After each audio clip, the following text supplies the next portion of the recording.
শীতের সকাল, মৌ মৌ গন্ধে ভরে যায় বাড়ি। গুড় আছে না, মিষ্টি গুড়ের সুবাস এত সুন্দর হয় যে মৌ মৌ গন্ধে বাড়ি ভরে যায়। এদিকে ভাপা পিঠার আয়োজন, মানে যে ভাপটা ভাপা পিঠা থেকে উঠে সেই ভাপটার একটা সুগন্ধ থাকে, সুঘ্রাণ থাকে দেখবেন। বা সকালবেলায় উঠে চিতই পিঠা, কি মজা! শুধু দুধে ভেজানো চিতই পিঠা। এই শীতের সকালে সবাই এগুলো উপভোগ করবেন, একটু হলেও উপভোগ করবেন। সবাই বেড়াবেন, এবং মানুষের কোলাহলে থাকলে কিন্তু মানুষের অনেক ভালো লাগে। কোলাহলে থাকবেন, যেমন দেখা যায় একটু আশপাশে বেড়াতে গেলেন পরিবার নিয়ে, বা নিজে একটু ঘুরে আসলেন, কোনো সমস্যা নেই।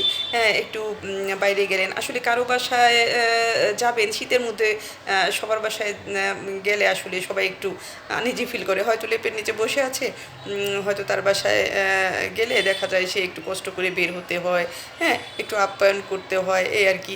তবে সবার বাসায় যাবেন এবং বেশিরভাগ সময় বাইরে কাটাবেন পরিবার নিয়ে, খুব ভালো লাগবে।